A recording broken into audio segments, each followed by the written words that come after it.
Continuing along our ongoing class and the entry in the Encyclopedia Talmudit, the Talmudic Encyclopedia, Chelek Hey, Krach Hey, Volume 5, and the entry, the topic is Goy. So we are currently on page Shin Tes Zayin, which would be column 316. And we're up to the section within the topic of Goy, Basias Mitzvahs Shel Yisrael, regarding doing mitzvahs, commandments, or precepts of the Jewish people, meaning not the 7 mitzvahs which Bnei Noach are obligated to do, but what would be the status, or what would be the opportunity, or the allowance for a goy to do Jewish mitzvahs, mitzvahs which were commanded to the Jewish people. All right, so we're on the 3rd paragraph on page Shin Tes Zayin, 316. Alasiyas hagoy mitzvos shel Yisrael donim, with regards to a goy doing or fulfilling commandments of the Jewish people. So what is discussed, what we need to determine and judge, are Aleph, A, b'mokim sh'atayra mi'ata b'feirush goy me'asiyas hamitzvah. In a case where the Torah explicitly excludes a goy from doing a particular mitzvah. B, base, b'mokim sheish tzerich b'chavana lishma. In a case where it is necessary for the Jew who's doing the mitzvah to have specific intention for doing it for the sake of heaven, lishma, which could be a problem because, generally speaking, we say that lishma can only be done by an adult Jewish person. Gimel, C, b'mokim sheish tzerich b'shlichus. In a case where appointing someone as a shliach, as a personal representative agent to do the mitzvah. And as we discussed in the previous class, there is no shlichus by a goy, and we discussed this in length. We gave a few classic examples, and just to quickly remind you, one of them being a shliach for kiddushin, to marry a woman. So a Jew can appoint a shliach, but that shliach has to be a Jew. Or a shliach legerushin, to divorce his wife, and again, he can appoint someone to give the divorce document known as a get, but that person needs to be a Jew. And other cases where the mitzvah can be done through a shliach, and a goy cannot be that shliach, that personal representative, that extension of the Jew. So, let's discuss all of these 3 cases.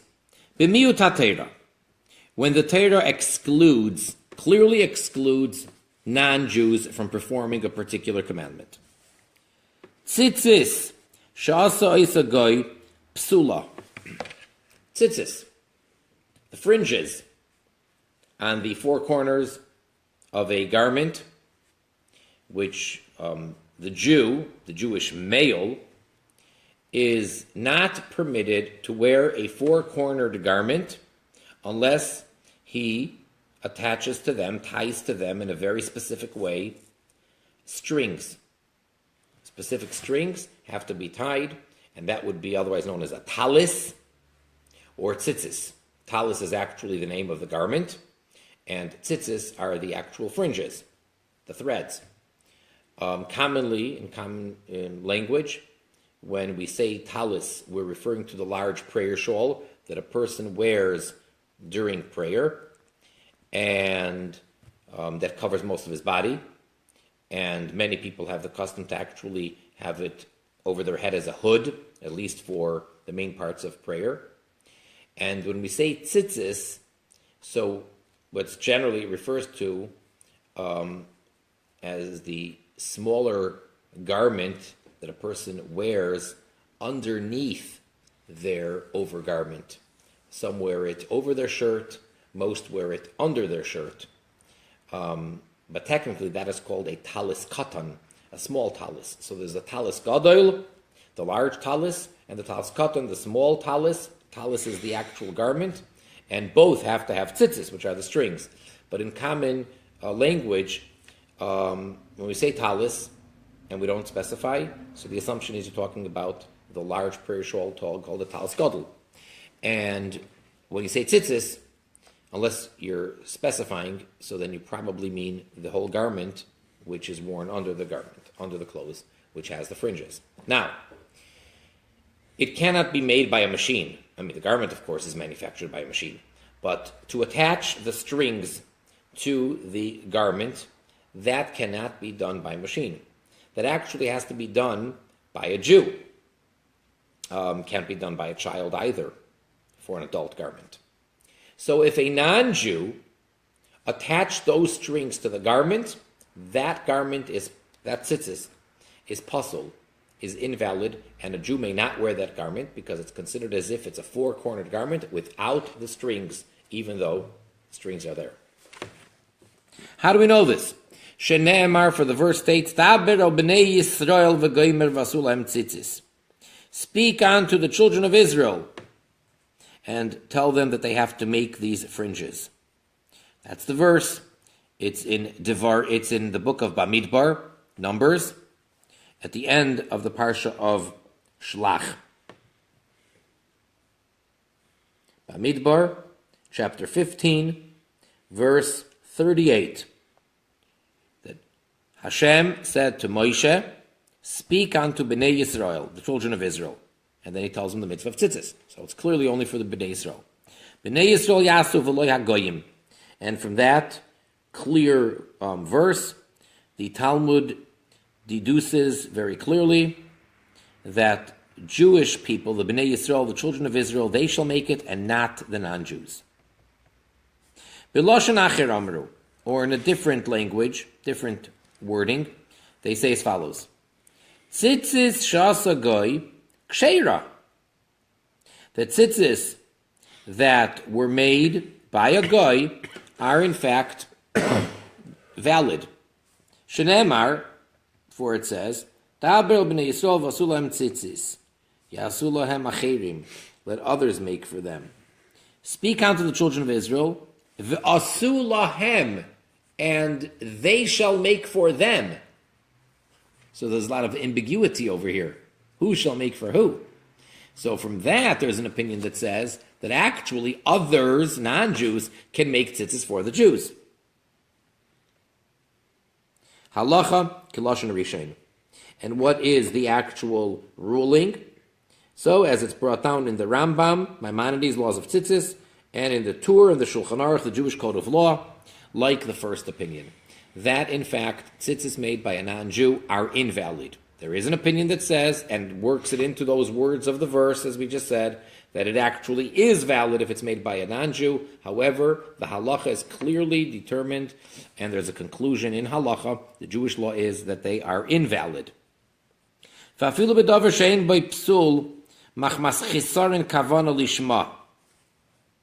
even if part of it is done by a non-Jew where the problem is not a lack of intention, of having in mind the right thing for the sake of heaven, for the sake of the mitzvah.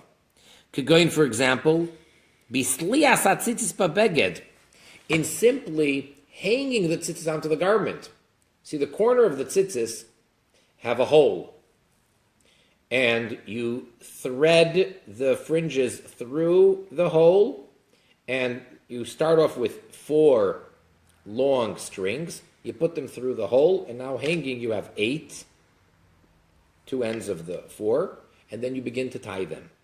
So merely threading these fringes through the hole is invalid if it's done by a goy, even though that doesn't have to be done lishma, with any particular intention for the mitzvah. Well,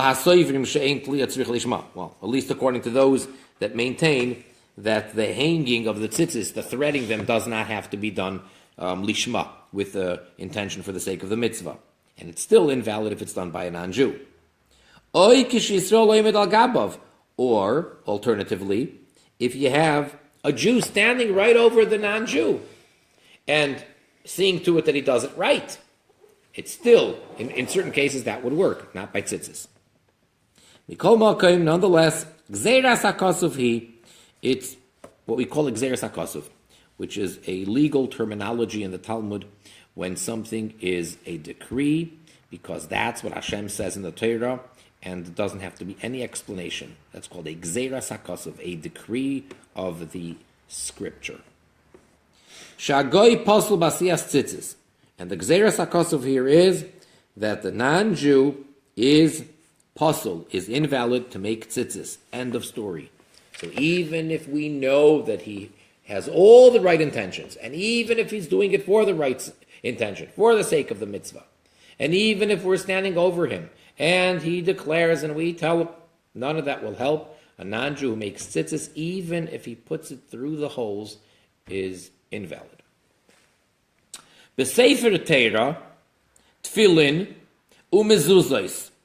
What about a Torah scroll, or phylacteries, tefillin, or the scroll that goes gets rolled up and put into a case of some sort and is affixed to the right doorpost, known as the mezuzah. Shekas from goy. What if they were written by a goy, a non-Jew? He learned the laws, how to write, and how to space them, and all of the intricate laws that a scribe needs to know. A non-Jew learned all those laws, or at least enough to make a mezuzah. And he actually wrote what looks like a kosher mezuzah. He used a proper quill, proper ink, proper parchment, and you look at the mezuzah, and it looks kosher. It was written by a non-Jew. Nechleku tanoim b'sholosh braisos. So we actually have a dispute between the Tanoim, the Mishnaic sages, in 3 braisos, in 3 different texts. A braisa is basically like a Mishnah. It's statements that were made by Tanoim that were excluded, or were not included, I should say, in the Mishnah, which was compiled. So it's basically almost the same level as a Mishnah, and it's certainly the same time period of the Mishnah.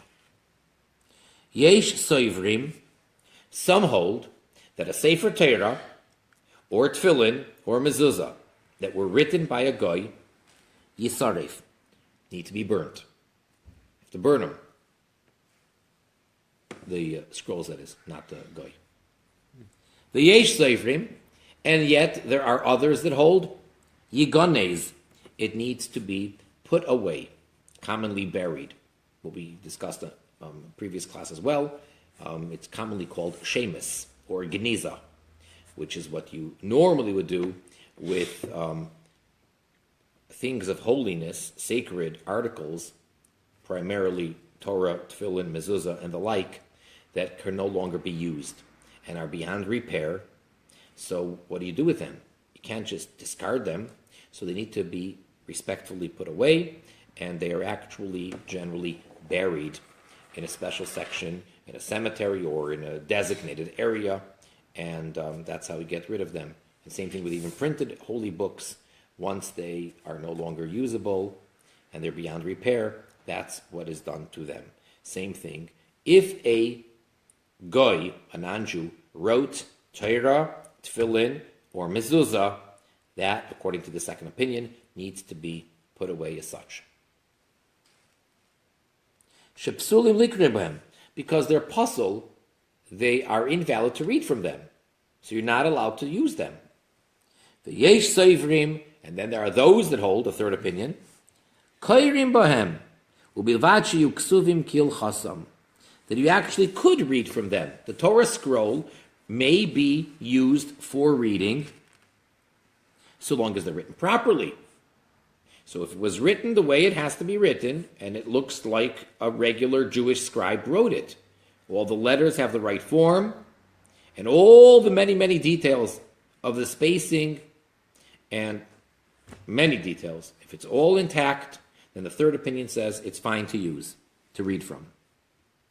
And now we explain. HaSoivrim Yisaref, those that say that it needs to be burnt, the first opinion, that's because in their opinion, if we don't know for a fact, what we need to assume, the given is that the thought, the intention of a non-Jew is for idolatry. That's what we need to assume. We're not talking over here about a person who is a ger toshav in the times when we would be able to accept a ger toshav in the Jubilee year, where he formally accepted the 7 mitzvahs, and then he has all the rights of a ger toshav. He lives in Eretz Yisrael, and we're obligated, l'chayoisoi, the Jewish community has to support him and sustain him, etc., etc. Talking about stam, a goy, just plain non-Jew. The assumption is that the non-Jew's intention is avodah zarah, idolatry. That's the harshest opinion, the one that said that they have to be burnt. And the second opinion that said that they are to be buried and that they are invalid. That's because it says, when it speaks about in the Torah about the mitzvah of tefillin, ukshartom uchsavtom. There is, if you will, a juxtaposition. The verse says, and you shall tie them, bind them for a sign onto your hand, your arm, and on your head, in between your eyes. So it says, ukshartom lo'is al yodecha, ukshartom, and tie them. The very next verse says, uchsavtom, and it's talking about the mitzvah of mezuzah, and you are to write them al mezuzah speisecha visharecha, on the doorpost of your houses and gates. And that's actually how we know what goes into the tefillin, in those little black boxes, what we're supposed to put, which sections of the Torah, and likewise what goes in the mezuzah, what's the scroll that you roll up. It's because those very sections, those paragraphs in the Torah that say, write them, that's what you have to write and put in the tefillin. And it says, uchsavtam. So there are 2 paragraphs that go into the mezuzah. The first paragraph of Shema, and the second paragraph, V'haya im Shemoya. The tefillin have those 2, plus 2 more, because it speaks about writing them and binding them onto the arm and onto the head in those 2, in the second 2, and those 2 don't speak about mezuzah. At any rate, it says, ukshartam uchsavtam, and you are to bind them, tie them, and you're to write them. Kol sheyeshna b'kshira yeshna b'ksiva, which teaches us that anybody that's in the category of binding them, anyone who is obligated to put on tefillin, is proper for writing the tefillin or the mezuzah or the Sefer Torah. So since the mitzvah of tefillin, to wear them, is only a commandment for the Jew, therefore the non-Jew who's not commanded cannot write tefillin or mezuzah or Sefer Torah. Yatsa goy she'ena b'kshira, ena b'ksiva. So this excludes the goy who's not in the category of binding the tefillin upon himself, so too he's not in the category of writing. Or alternatively, another explanation would be, is because they're lacking the proper intention of doing it for the right sake. And now the third opinion, and the one that says that they're actually kosher, and we don't have to even bury them, but we can use them and read from them.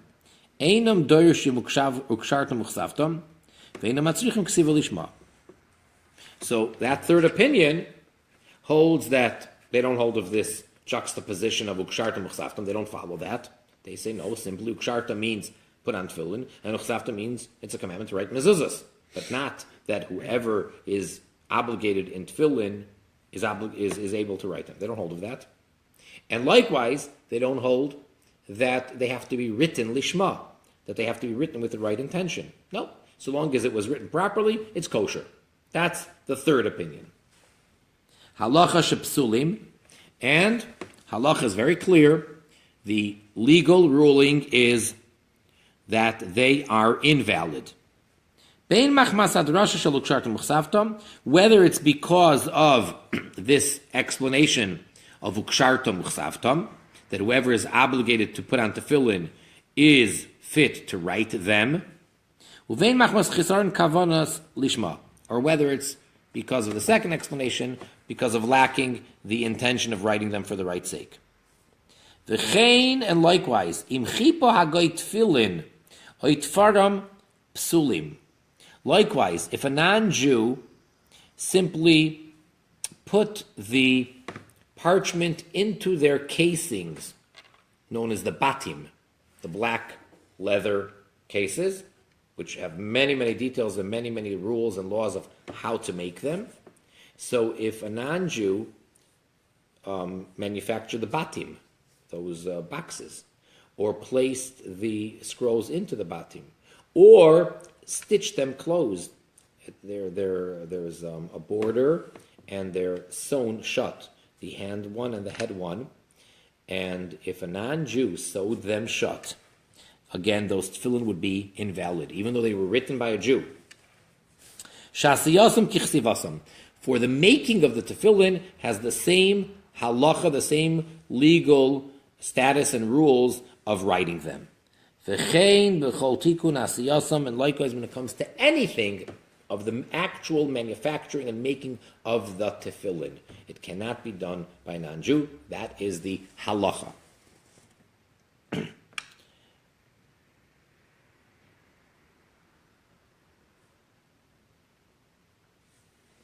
Sukkahs goyim. How about a sukkah for the festival of tabernacles, of Sukkot? So, Jewish people have to dwell for 7 days in a sukkah, which is a type of a hut. And it has walls, and then it has a covering, which has to be made, again, there's many, many details and laws, but basically it is from something which grows in the ground. So many people use bamboo shoots. Many people use evergreen, or you can use the long leaves of a palm tree. So that's the roof. The walls can be made out of anything, but the top, known as the schach, has to be made from something which grows in the ground, and other details. So a sukkah of a goy, ksheira, that is actually kosher. Ubilvad, however, providing shetei mesucheches kilchasa, that it should be properly, that the schach, the covering put on it, should be done properly. Hainu, meaning shetei asuya l'shem tzeil, that it has to be made, the top, the covering, has to have been put on for the sake of shade. Even though it wasn't made for the sake of a mitzvah. So a guy made it, doesn't have to be made lishma, and as long as it wasn't made as a permanent dwelling, when he put on whatever he's using for schach, he didn't put it on so it should be permanent, but he put it on for the sake of shade, that when it gets very sunny, you have this hut. That hut, made by the goy, is kosher. Next. Shchitas goy, the slaughtering of an animal or fowl for the sake of eating, that was done by a goy. Nevela, by definition, it is considered non-kosher. Now, nevela is basically an animal that wasn't properly slaughtered. If an animal died of old age or of a sickness on its own, well, depending, there's really two types. There's nevela and there's treifa. But basically, a nevela means a non-kosher animal. The animal was of a kosher kind. It was, tahira, but it's a carcass of an animal, dead animal. And that's not kosher. So if a non-Jew slaughtered, even though the shechita was proper, he used the proper knife, and he shechted in the proper place on the neck, and he cut the proper amount of the two pipes that he has to cut over there. Everything was done properly. And again, if someone were to come and examine it, just like in the example of the mezuzah, it looks like a kosher mezuzah written by a proper Jewish scribe, and it's not kosher. So too over here, if the biggest expert comes, there is no way to identify that this was slaughtered by a non-Jew, because he did it the right way. And now all you have is a dead animal right here. And you take a look at this animal, and it looks like a perfect shechita. In fact, it is non-kosher, it is nevela, just because it was slaughtered by the non-Jew. Umitama b'masa. And it has the halachic status of a nevela, which means that it makes the person who carries it impure. Nevela makes one defiled, impure, by carrying it. And if a Jew eats it, if he eats a kezayis, a certain minimal amount of that flesh, of that animal, so the person is biblically liable to get the 39 lashes. And even if a Jew is watching him, and he sees that he shechted perfectly, he saw the shechita, the shechting, he saw the slaughtering, no good. Shneimar, for the pasuk says, the verse states in Dvarim, chapter 12, verse 21, V'zavachta, and you shall slaughter, v'goymer, etc., v'yochalta, and you shall eat. V'loi shezavach hagoy. So from that we learn out, v'zavachta, and you need to slaughter it, and not an outsider, a non-Jew. Shagoy eino bar zvicha, because the non-Jew, he's not in the category of zvicha, of slaughtering. V'zavachta v'yochalta, and when the verse states, and you shall slaughter and you shall eat, mashma'i, the implication is, mashata zeveh hat oichel, what you slaughter you can eat. Kloimar, meaning to say, oiseshu bar zvicha, only the individual that is within this category of being able to slaughter, which is a Jew. Oi, or alternatively, mishum shenemar, because the verse says, v'zavchu leiloikehem, v'kara lecha v'chalta mizivchoi. In the Torah, where in Shmois, chapter 34, verse 15, where the Torah is warning the Jewish people from becoming too close to the non-Jews, and it says over there that they slaughter to their gods, and they will call you, and you will eat from their slaughtered animals. So they are bringing sacrifices in an idolatrous way, to their gods, false gods, big sin. And they're going to call you, and you will eat from their slaughtered animals, big sin. So Mayachar Shehiz here, since the Torah here is warning Shema Yoichal Mizevach, that lest the Jew eat from this slaughtered animal, Hatalamed, you learn from here Shaziv Chayasur, that the slaughtered animal of a non-Jew is forbidden. Not only if he's slaughtering it for Avodah Zarah, any type of slaughtering it. Yes, it's true. The verse is actually speaking about that they will slaughter for their Avodah Zarah. But from that verse, we derive that any type of zavicha, of slaughtering that is done by a non-Jew, it's forbidden for the Jew to eat.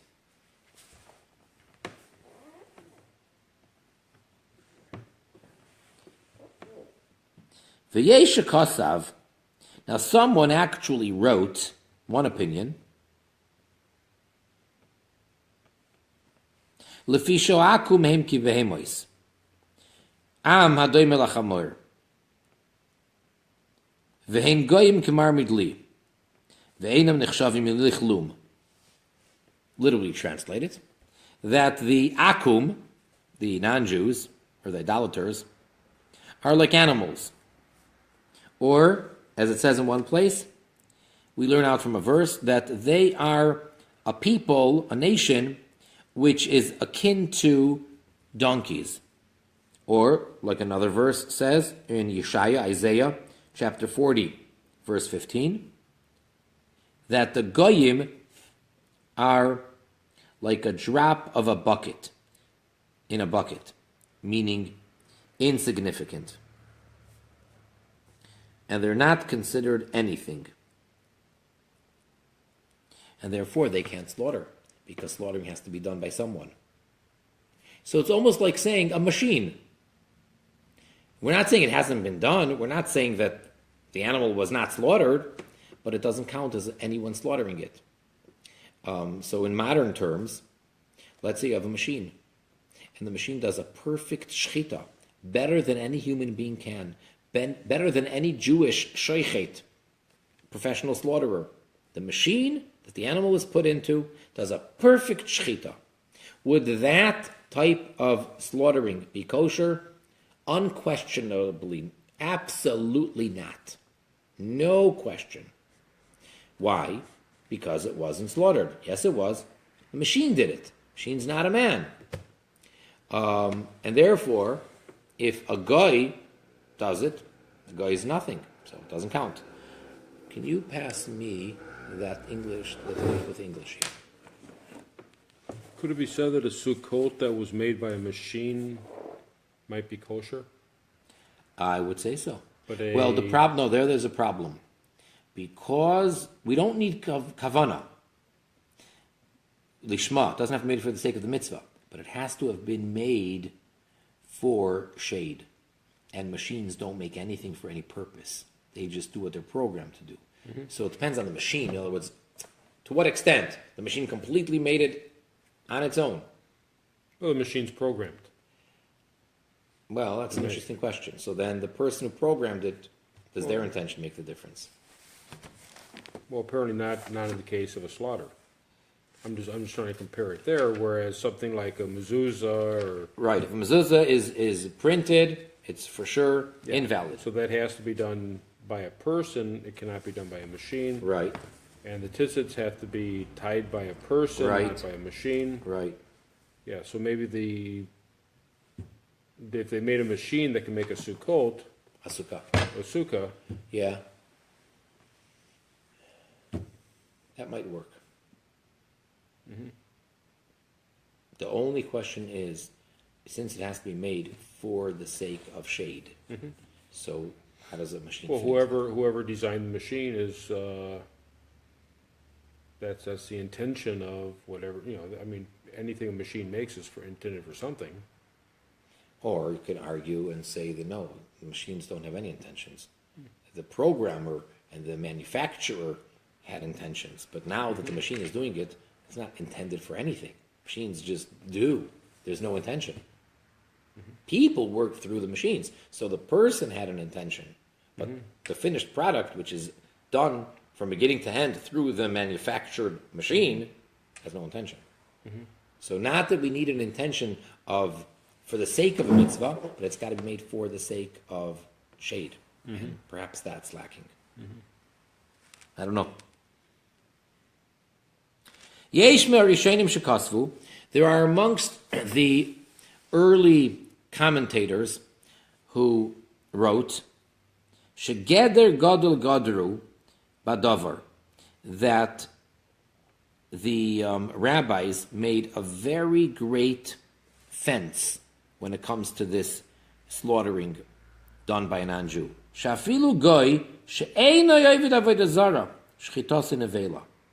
That even a guy who is clearly and undoubtedly not an idolater, he does not worship any type of avodah zara, still his shchita, his slaughtering, should be considered nevela.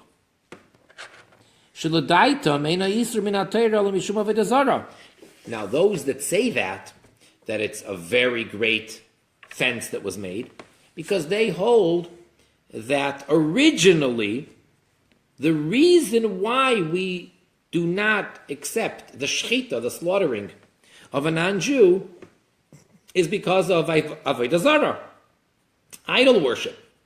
That's the concern.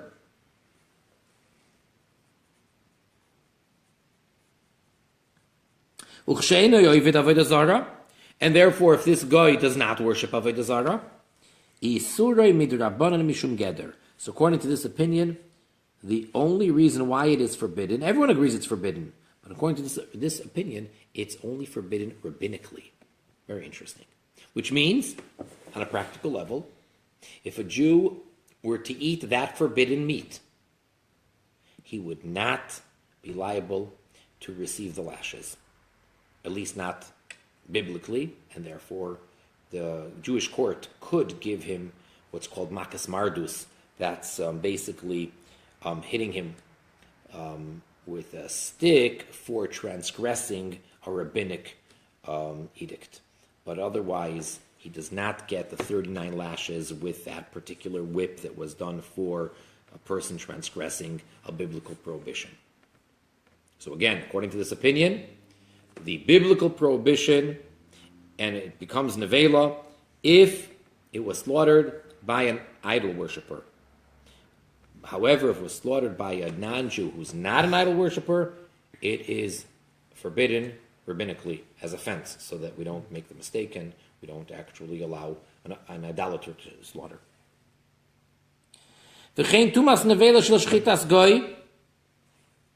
And likewise, according to this opinion, that which it becomes impure, like a nevela, that it becomes nevela, even if the guy who shechted it, the non-Jew who slaughtered it, is an idol worshiper, the whole thing is rabbinic. The tuma, the impurity, according to this opinion, is all rabbinic. Even if it's biblically forbidden for him to slaughter it and for us to eat it, but it wouldn't make us tamei, impure. It's only rabbinic. Since the problem with the allowing this non-Jew to slaughter, what's the problem when he's slaughtered, is only because of Avodah Zarah. So the tumah of Avodah Zarah itself, and that anything that is offered to Avodah Zarah, all that is all rabbinic. So the fact that Avodah Zarah is tamei, that is all rabbinic. The rabbis decreed that any item of idol worship will make the one who carries it defiled.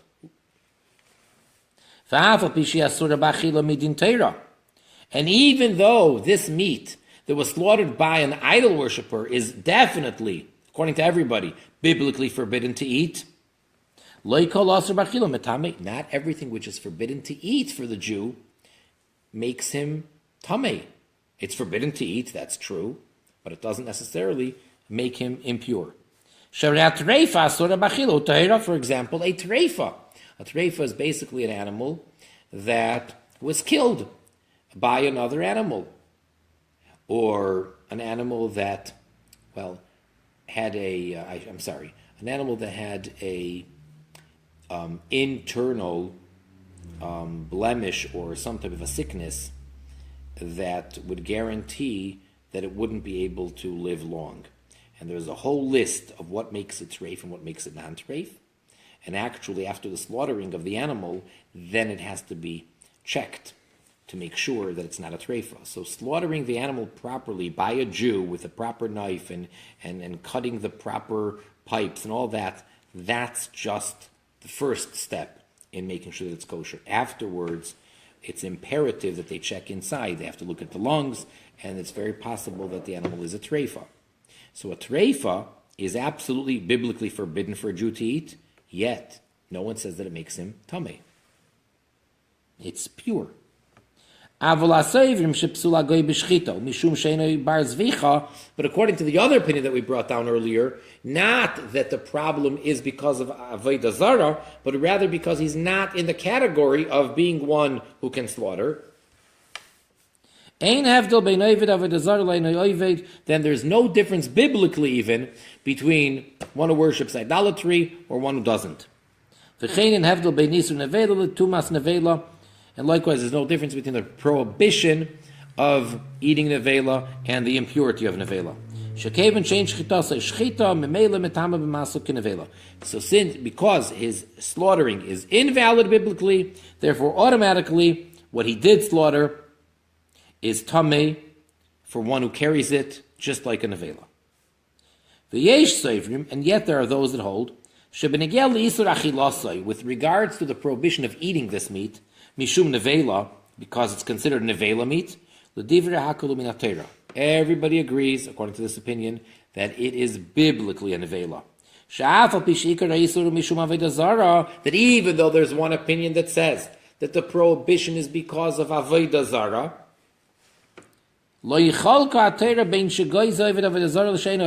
yet the Torah didn't make a difference whether this particular guy who did the slaughtering is an idolater or isn't. That's irrelevant.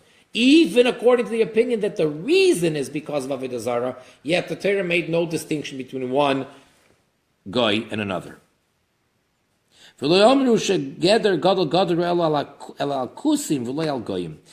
to that opinion, that which we said that it was a very great fence that was made, meaning there's rabbinic over here, it's only referring to specific non-Jews known as the Kuthians, but not regular non-Jews which are goyim. Goy sheshachat behema, a non-Jew that slaughtered an animal. Muter lishchet beno achareha, it is permissible to shecht her child, her kid, right afterwards. And there's no prohibition of it and its son. Meaning, there is a prohibition for a Jew to shecht, to slaughter the mother and her offspring on the same day, regardless of which one is slaughtered first, and it goes according to the Jewish calendar day, meaning from nightfall for the next 24 hours till the next nightfall. All right? So if on a given Monday morning, a cow was slaughtered, that cow's calf is forbidden to be slaughtered until after nightfall. So that Monday afternoon, you cannot slaughter that calf. Okay? Well, how about if a guy slaughtered the cow? Well, then you could slaughter. A Jew can slaughter the calf and it will be kosher. Because, as we said, the cow wasn't slaughtered. Doesn't matter that it was a proper knife and a proper shechita. It was done by a guy, so it's not called shechita. So much so that you are permitted to slaughter the kid. Next. Goy shemolas Yisrael. This is actually, could be very practical, this next piece. More common than the other examples. Again, we spoke about writing Torah, Tefillin, Mezuzahs. Then we spoke about slaughtering. How about if a goy circumcised a Jew? A non-Jewish doctor circumcised a Jewish newborn infant. Nechleku Tanoim. Again, this is a dispute, an argument between the Tanoim. Yesh machshirim. Some say it's kosher. The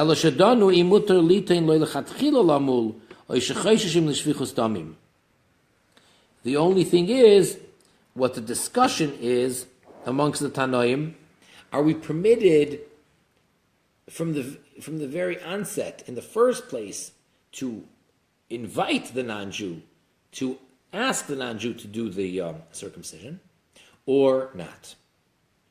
But there's an opinion that says, either way, it's kosher. V'yesh poislim, and then there are those which say it is not acceptable, that a circumcision done by a non-Jew did not fulfill the mitzvah, and it's not considered circumcised. Ki'ilu nemar, it's as if it says, Hamal Yimoil, the one who is obligated to be circumcised, can circumcise. The simple reading of the verse is, Himoil Yimoil, circumcise, he shall circumcise. But it can be read, Hamal, the one who needs to be circumcised, Yimoil shall circumcise. Hainu mishu mohol Yimoil acherim, meaning one who circumcises others. Va'afilu imagoyu mohol, and even if physically the guy who's doing the circumcising is himself circumcised, that wouldn't help. Kegoin, for example, Aravi, an Arab, the Givoini, Shem Nimoilim. You have those goyim that do get circumcised. Nonetheless, those that are circumcised from the nations of the world are still called, technically, even though it's not physically, but technically they're called arelim, uncircumcised. As we've discussed in a class a while ago, that if a person, let's say a Jew, makes a vow that he's not going to derive any benefit, or he forbids something of his on mulim, on circumcised people, that includes all Jews, even a Jew that, for whatever reason, was not circumcised. And if he says arelim, that terminology refers to all non-Jews, even though literally mulim means circumcised and arelim means uncircumcised. Nonetheless, the term arelim is for all non-Jews. Yesh mitzadadim loymar, there are those that say she'af lo Rabbi Yechanan, that even according to Rabbi Yechanan, who learns it out from this verse that implies the only one who can circumcise is one. The only one who can circumcise a Jew is one who is circumcised, to exclude non-Jews. So according to that, they say that Rabbi Yechanan holds that it's only rabbinic, that a non-Jew is not allowed to circumcise, and his circumcision is invalid, is only rabbinic, not biblical. And that which we're learning it out from the verse is not that we're learning it out from the verse, but it's a specific type of concept that we have in the Talmud many times called asmachta, which basically means there is a rule. And the rule could either be biblical, and we don't have a verse for it, it's just part of the oral tradition, and then we have a verse that supports it, or can kind of hint to it. Or, which is more common, and that is that it's rabbinic. By nature, the rabbis made up, for whatever reason, as a protection, as a safeguard. And then they use a verse just to support what they're saying. But they don't mean, and they're not implying, and they're not interpreting that that's what the verse is saying. They're just saying that this verse is kind of support or hinting in a sense. And that would be the case over here. The Rabbi Yechanan, according to these people, he holds that a non-Jew is allowed to circumcise a Jew. But the rabbis decreed that he should not. And then, once they decreed that, Rabbi Yechanan brings in this verse, which kind of can be used as support or a hint to that. V'af bedas Rav, and even in the first opinion of Rav, that it was from the verse that says, you and your descendants, mitzadadim loymar, they also say, shel-halacha, that as far as the ruling, the final ruling, hu soiver, that Rav holds, shemilas goy kshera, that really circumcision done by a non-Jew is in fact kosher.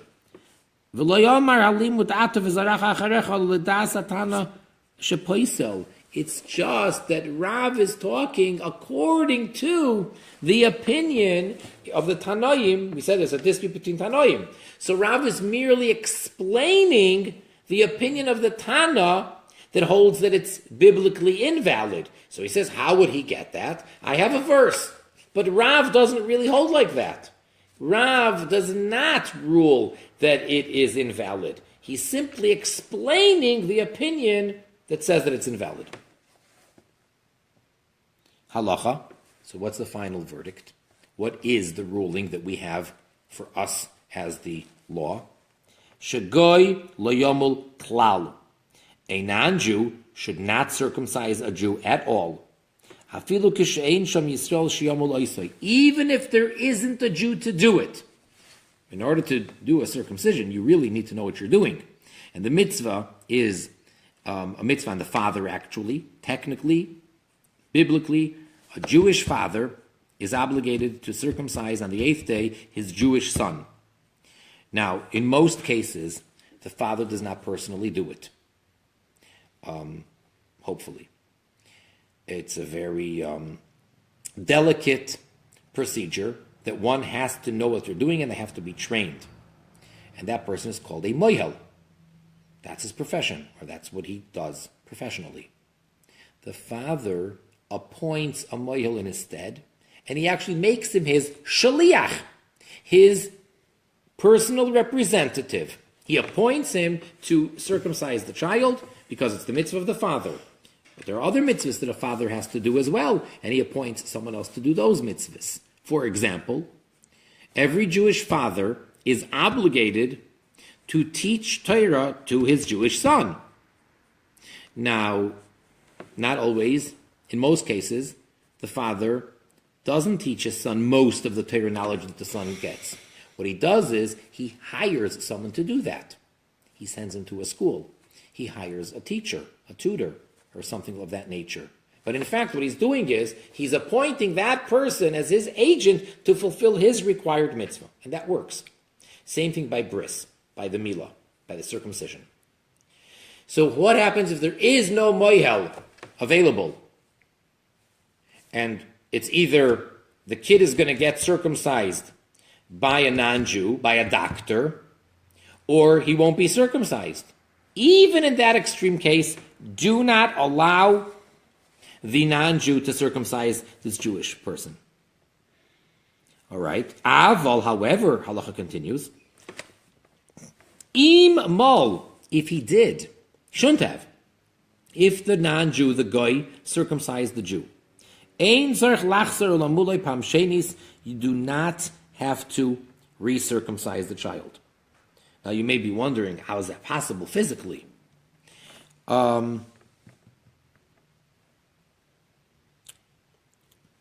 There's a concept called hatafas dam, which basically means that they are to draw out blood. It's just literally a drop of blood.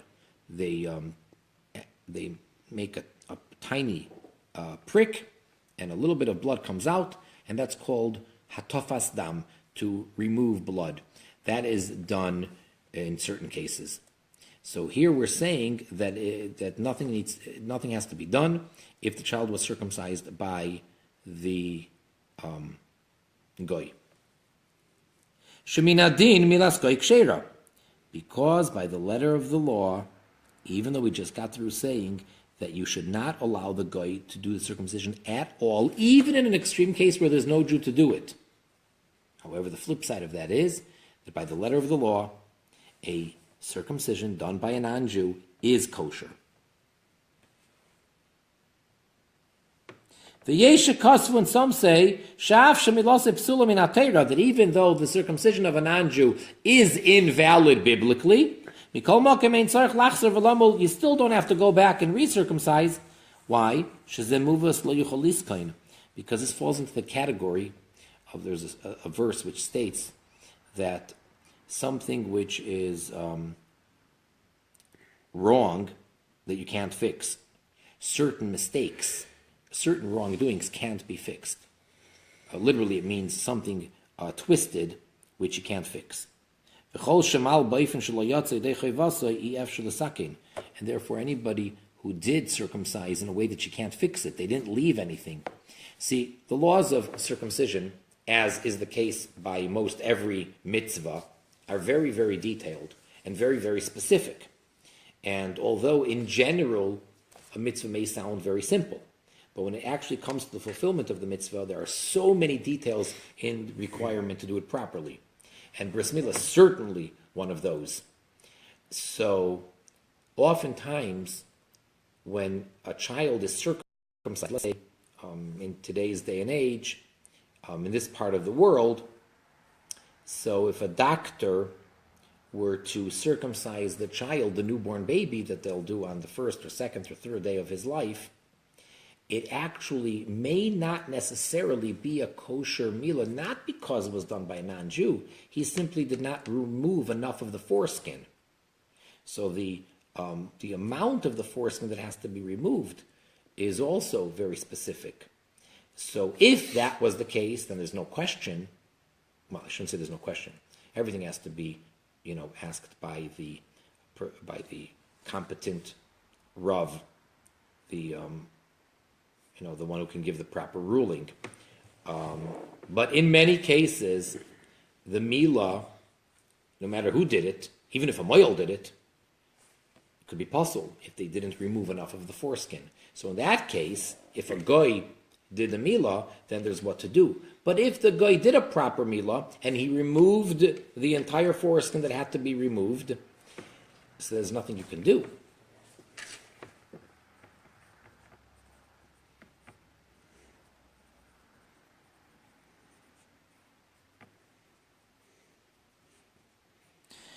Yesh min harishonim shekasav, there are amongst the Rishonim, the early commentators, after the Talmud, post-Talmud, shekasav that wrote, l'chalik bin shchita, to make the distinction between shchita on the one hand, slaughtering, shein agoy kasher ba, that the non-Jew is not fit to slaughter, mishum she'enoi ben zvicha, because as we said, he's not one who is in the category of slaughtering, so it's like it wasn't done. It's like a machine. L'sukkah umila, and on the other hand, building a sukkah and circumcision.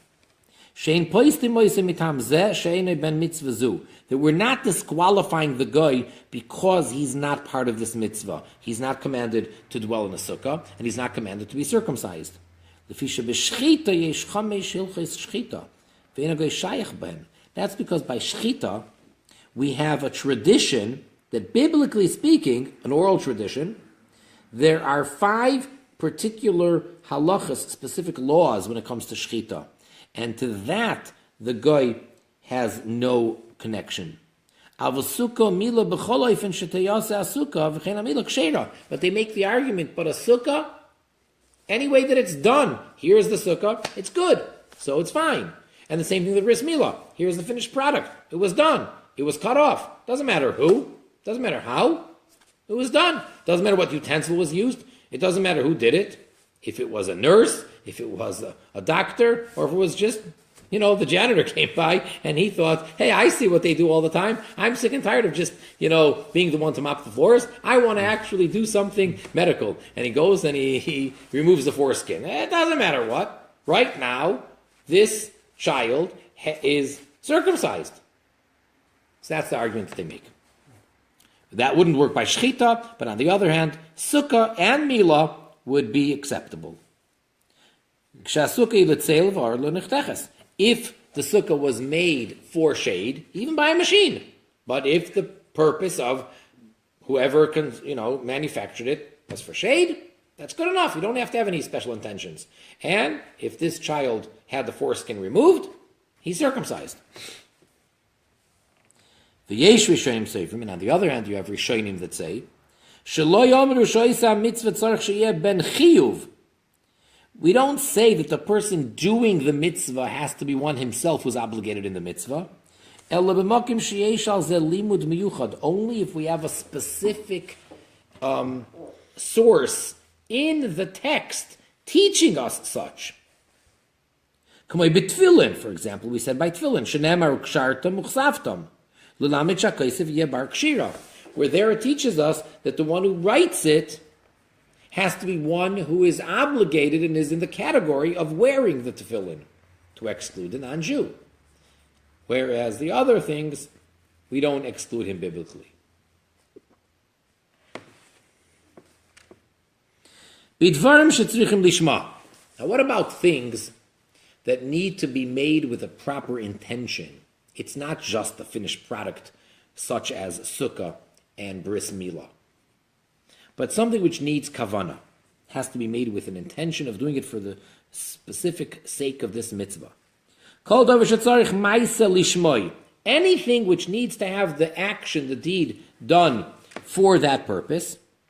Imaso agoy pasul. So if the guy did it, it is invalid. V'lachein, and therefore, l'das ha'soivrim, according to those that hold, sheksiva saget tzricha shetiya lishma, that the actual writing of the divorce document, known as the get, must be written for the proper intention. It has to be written for the sake of divorce, has to be written for the sake of this man who's divorcing this wife of his, and they have to specifically, the scribe has to have in mind so-and-so for so-and-so. So then, goy eina kasher lichtav es haget. In that case, the goy is not fit to write the get. Lefi shekosev haget, tzarich sheichtav l'shem ha'ish hamegarish. Because the one writing the get has to write it for the man and for the woman specifically. And we have a rule that when the guy does it, he's doing it on his own intention, his own mind. He's doing it because he's doing it. He doesn't have the lishma element. And even if a Jew is standing right over him and telling him, "I want you to make sure to write this get for that man sitting right over there," giving it to that woman sitting right over there. And even if it's a minor, it's a guy who's a minor, we still say that the Jew standing over him cannot be considered the one who's having the intention. See, generally speaking, we say minors have no intentions. So you'd think that there was an advantage in this case. So since the minor has no intention, so that's not going to invalidate anything.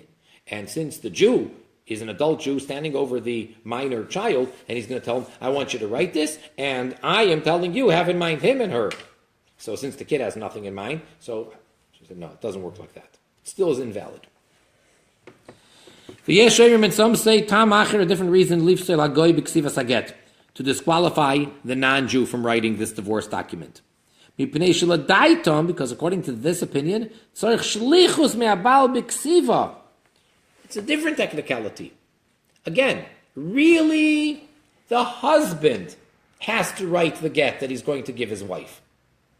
The fact that he hires a scribe to write it, that is shlichus. That is appointing him as his personal representative.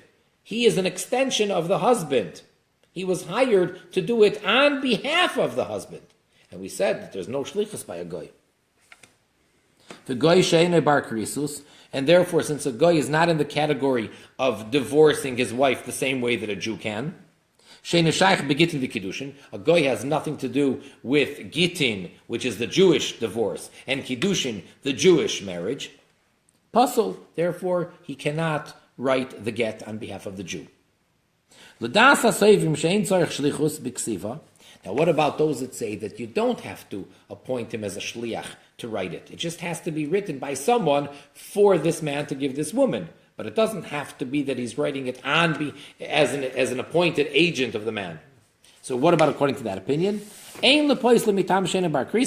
we do not disqualify the goy for the reason of him not being in the category of being able to give a divorce. Because this disqualification is only in something which requires testimony, which the guy cannot testify for a Jew in a Jewish court, or shlichus, or to be appointed. So therefore we'd have to resort to the different reason of why the guy can't do it, because of lishma, because of the proper intention. Now getting back to milah, circumcising.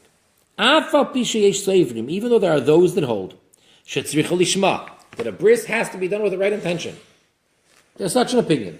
Not everyone holds that way, but there's an opinion that says that the bris milah has to be done for the sake of the mitzvah. You do not disqualify the non-Jew because he's lacking the intention. So now the Rishonim discuss the difference between Mila, that we don't disqualify the goy because of that, and the get, that we do disqualify him because of that. What's the differences? Aleph, one approach.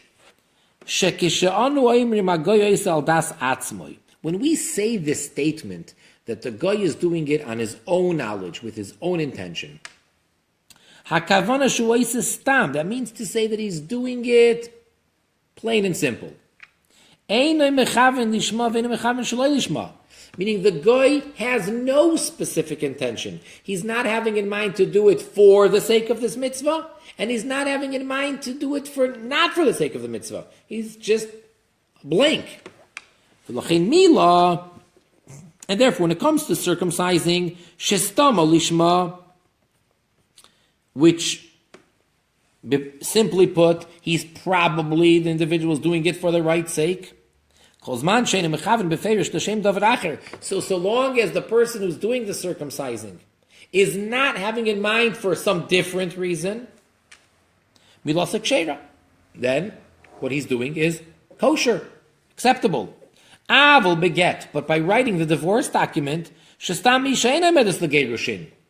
a regular woman is not there to be divorced. The assumption is not, every wife is ready for a divorce now. No. Therefore, the action of the non-Jew writing the get is not considered as if it's lishma, as if it's written for the sake of divorce. And for that very reason, there is an opinion that says that tzitzis made by a goy, which we said before is no good, this opinion would say that it is acceptable. Even though that opinion agrees that tzitzis has to be tied for the sake of the mitzvah. Because again, what else is he doing it for? It's probably lishma. Beis, the other approach, b'mila shenasis kerega. When it comes to circumcising, that's done in an instant. So since it doesn't take a long time, therefore, our understanding is that the goy is doing it according to what the Jew who's there, who's commanding him, who's standing over him, is telling him to do. But when it comes to the get, which the whole text has to be written for the right intention, for that man to divorce that woman, and it's a prolonged thing. To write the get takes a while. So then we don't trust that the guy is going to be doing it lishma. So it's simply a matter of time. When it just takes a second to do something, then we say that we can stand over him and he'll do it properly with the right intention. Whereas if it's a prolonged thing, we don't accept that.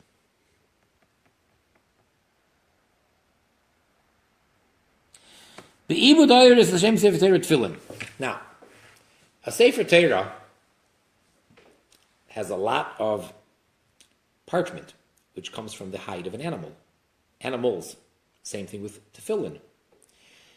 So, what about the manufacturing process? The tanning and the taking that hide and making it into parchment. So, what about that whole working the hide? Working the hide. Nechlek Rishonim. This is a dispute amongst the Rishonim. Yesh Seifrim. There are those that hold Shim Ibdam Agoy Psulim, that if they were worked by the non-Jew, they are invalid. That klaf is not acceptable. Even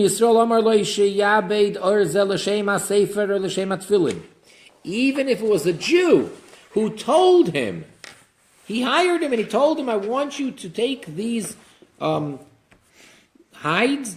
and work them for the sake of a Torah scroll or tefillin. Because the guy does it according to his own intention, his own mind. Not on the mind of the one who's hiring him. And others say that it is kosher. And some explain. All we need is the beginning of the process. What's the beginning? When he actually places the hide into that, what do you call it? The solution that it's going into. That's all. That placing of the hide into the solution that it's going to sit in for about a week or whatever. That's when you have to have in mind that you're doing it for the sake of Sefer Torah or Tefillin. Lachein, therefore, therefore, this opinion says it's kosher if a guy does it, if a Jew is standing right over him. And the Jew is instructing him, do this. He's telling him for the sake of what? However, there are amongst those that say that it is kosher, that they wrote, that the Jew still needs to assist a little bit to the guy. Something, even though the primary work is being done by the non-Jew or the non-Jews, but the Jew should do something to assist.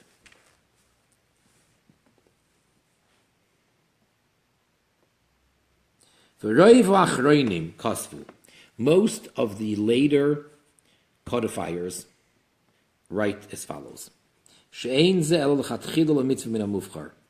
that this is only in the first place to do the mitzvah in the best possible way. However, it does not withhold it from being kosher.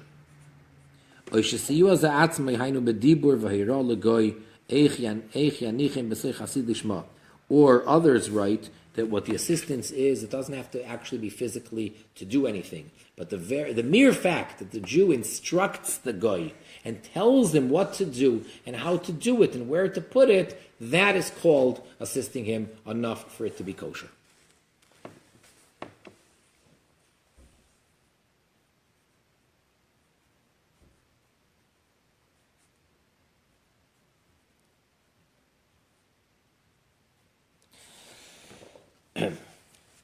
Page Shin Chaf Aleph, 321. Bitvias chutei atzitzis. When it comes to the manufacturing, the winding of the strings of the tzitzis, these fringes, al yidei goy. Now it's making the strings, spinning them, spinning the wool to make the strings through a non-Jew. Yesh paislim, there are those which invalidate it. That even making, I'm not talking about putting it, threading it into the garment or tying it. We're talking about manufacturing the threads. So there are those that say that if a guy did it, it's invalid. Can't use those strings for tzitzis. Even if a Jew is standing over him. Because again, the non-Jew is doing it according to his own mind. And the spinning of the wool to make the threads has to be done for the sake of the mitzvah of tzitzis. Then there are those that wrote,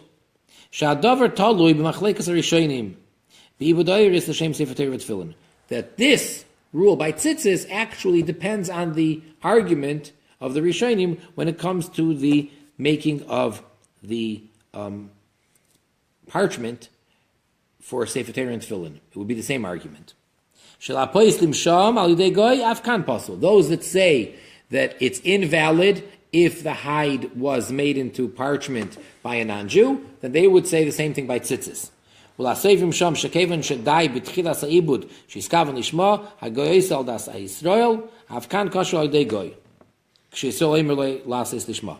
the ones that say that so long as the beginning was done through the goy by immersing it into the solution, and the Jew was standing over him and instructed him, that would be good enough.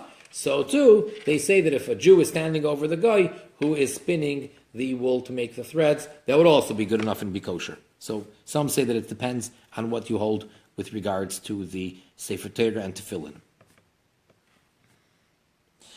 Im ein atvia nimsheches man rav. But this is so long as the spinning of the wool doesn't take too long. Just like we said there, that would, because if it takes too long, then we say he does it on his own mind, on his own opinion, his own thing. But as long as it's relatively a quick process, just like the immersing of the hide into the solution, so too here. Shazman Rava raised a doimel ksivas get, because if it takes a long time, then that's already similar to the writing of the get.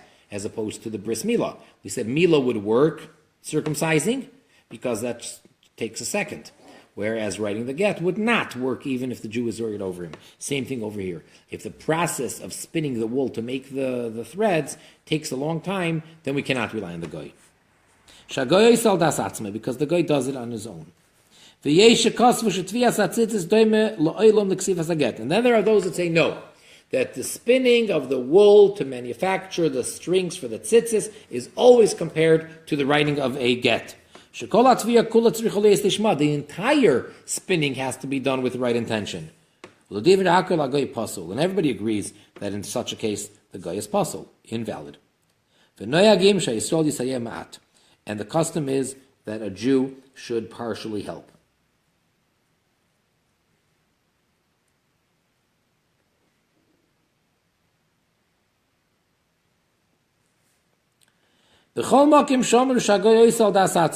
Every time we said that the goy is doing it on his own intention, which we kept repeating that many times in all these cases. So whenever we say that rule, that the non-Jew is doing it al das atzmoi, on his own mind, yes, there are those that say, she'eino yela safek. That's only a doubt. We're not saying it in an absolute way. Shema oisekach. Perhaps that's how the goy is doing it. We don't know. But we need to be concerned, since it's a doubt, maybe he is doing it with the right intention. And therefore, if a guy wrote a get, who pasul misafek avoloi batel, that get is only invalid out of a doubt, but it's not absolutely invalid, which would mean, practically speaking, that if a guy wrote a get, which we shouldn't have allowed that to happen, and the husband handed it to the wife, we cannot come along and say, oh, she's not divorced, no question about it. We will require another get, but she still may be, because of a doubt, still married to him, which can have many far-reaching implications. V'yesha kosav, and then there is someone who wrote, she'ena dvarim amur mela beget. That only applies by get. She'ena kavana l'shem bal v'isha. That the intention there is merely for the husband and for the wife. Aval betzitzis ushar mitzvahs, but when it comes to the making of the tzitzis strings or all other mitzvahs that need to have proper intention, shakavanah tzricha is the shem mitzvah. There the intention has to be for mitzvah. By the get, the scribe doesn't have to have in mind, I'm doing this for the sake of a mitzvah. He has to simply have in mind, I'm doing this for that man and that woman. But when it comes to having in mind for the sake of the mitzvah, then the guy has no connection to these mitzvahs, and therefore he certainly is doing it according to his own mind, which is not for the sake of the mitzvah, and therefore would be invalid. So get is different. Yesha Kosav, and someone holds,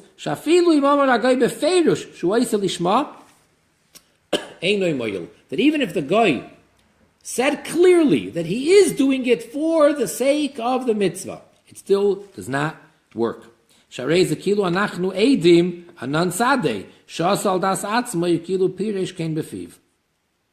Because it's considered as if we know that he's doing it on his own, and therefore it's as if he verbally said so. So the fact that he also said something to the contrary is irrelevant.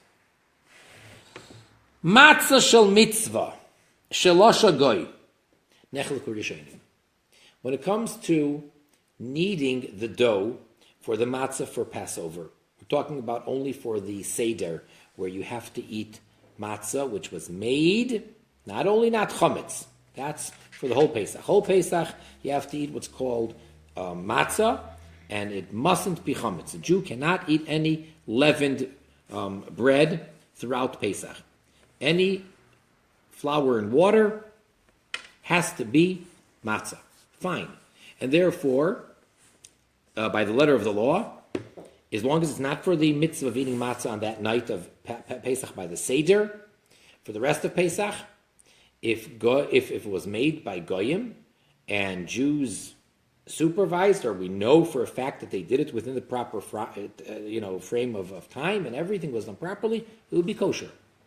But to do the mitzvah of eating the prescribed amount of matzah on the night of Passover at the Seder, that matzah has to not only not be chametz, but it has to be made for the sake of, with the intention of making it for matzah for the mitzvah.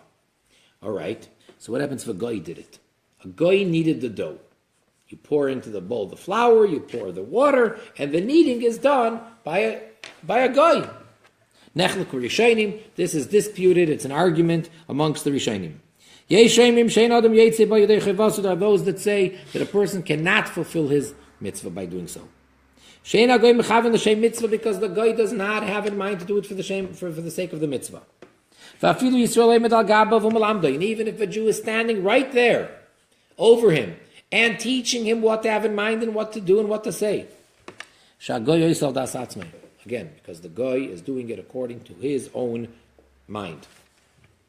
And then there are those that allow such matzah. When the goy does the actual kneading, but the Jew is there watching it, that it should be done for the sake of matzah.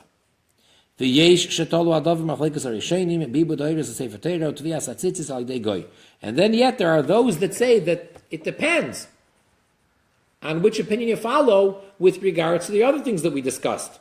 The manufacturing of the parchment for a Sefer Torah or Tefillin. So those that say that a goy could do that, then they would hold that a goy could knead the dough for the Passover matzahs. And those that say that a goy cannot make the Tefillin and Sefer Torah parchment would say that a goy cannot knead the dough for the matzah of the mitzvah. And the same thing by tzitzis. Those that say that the tzitzis strings can be made by the goy would agree that that the matzah can also be made by the goy, the dough can be kneaded by the goy, and those that say that it cannot, by tzitzis, cannot here as well. Those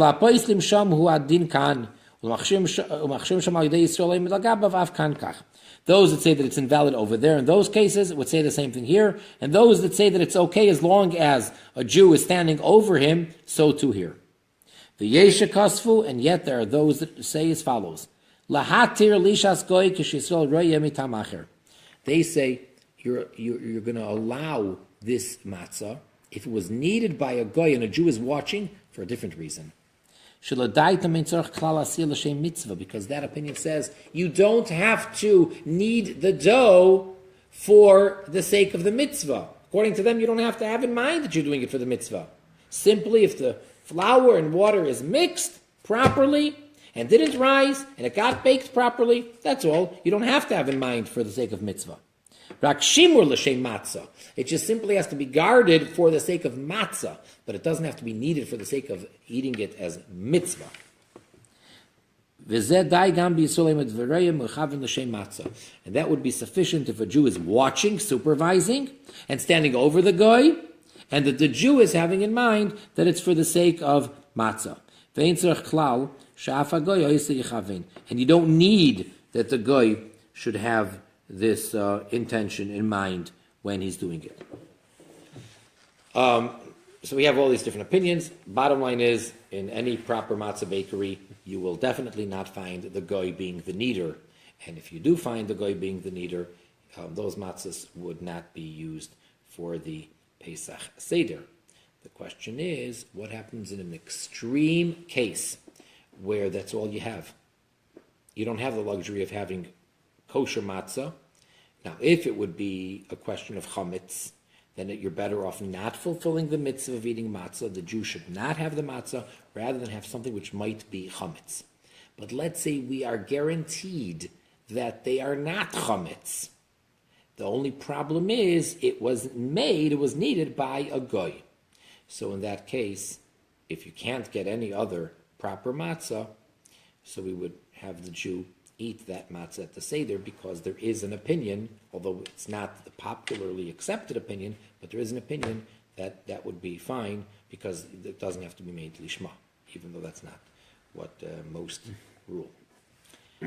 So until next time, everyone be well, behave, and keep all of the Sheva Mitzvahs B'nai Noach, and let's make this world a better place, and be ready to greet Mashiach now.